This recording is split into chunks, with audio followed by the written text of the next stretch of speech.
In a time when divisions ran deep, a woman from Samaria crossed paths with an unexpected traveler.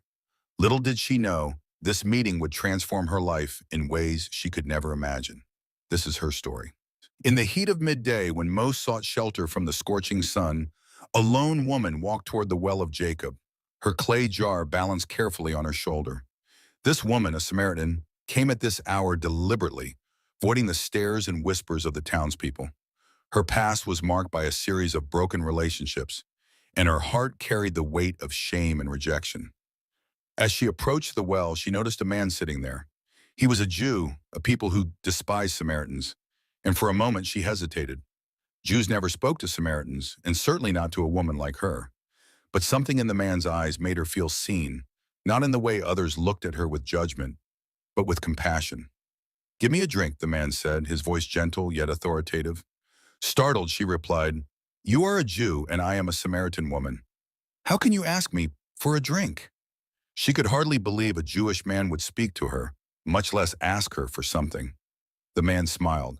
"If you knew the gift of God and who it is that asks you for a drink, you would have asked him, and he would have given you living water." Confused, the woman frowned. "Sir, you have nothing to draw with, and the well is deep. Where can you get this living water? Are you greater than our father Jacob, who gave us this well?" His eyes softened as he spoke again. "Everyone who drinks this water will be thirsty again, but whoever drinks the water I give them will never thirst. Indeed, the water I give will become in them a spring of water welling up to eternal life." Something stirred within her, a thirst she hadn't realized existed. She had spent years seeking fulfillment in fleeting things, only to be left empty.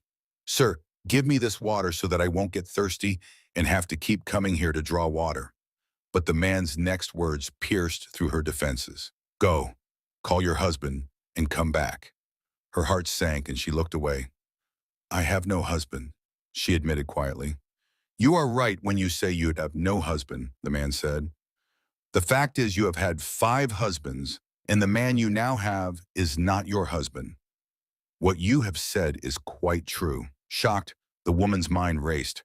How could this stranger know the details of her life, her deepest wounds? Yet there was no condemnation in his tone, only truth and an offer of something greater. In her uncertainty, she tried to shift the conversation. "Sir, I can see that you are a prophet. Our ancestors worshipped on this mountain, but you Jews claim the place where we must worship is in Jerusalem." The man leaned forward, his gaze never leaving hers.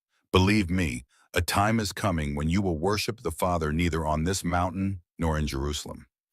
You Samaritans worship what you do not know. We worship what we do know, for salvation is from the Jews. Yet a time is coming, and has now come, when the true worshipers will worship the Father in spirit and in truth, for they are the kind of worshipers the Father seeks." She pondered his words, her heart softening with every passing moment. "I know that Messiah is coming," she said, her voice trembling. "When he comes, he will explain everything to us." Then the man spoke words that would change her life forever. "I, the one speaking to you, I am he." The revelation hit her like a wave. Could it be? Could this man truly be the Messiah, the one they had been waiting for? Her heart pounded with excitement, with hope, and in that moment, all the shame, the isolation, and the brokenness she had carried seemed to lift.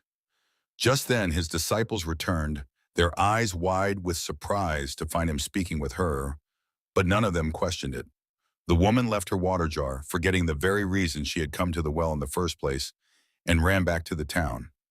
Breathless, she shouted to the people, "Come, see a man who told me everything I ever did. Could this be the Messiah?" The townspeople, curious and astonished by her transformation, followed her back to the well. They listened to the man she spoke of, and many believed because of her testimony.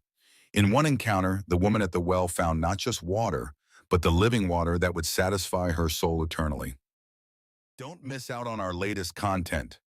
Hit subscribe now and join our community for exclusive updates, tips, and so much more. Tap the like button and turn on notifications to stay ahead and never miss a video.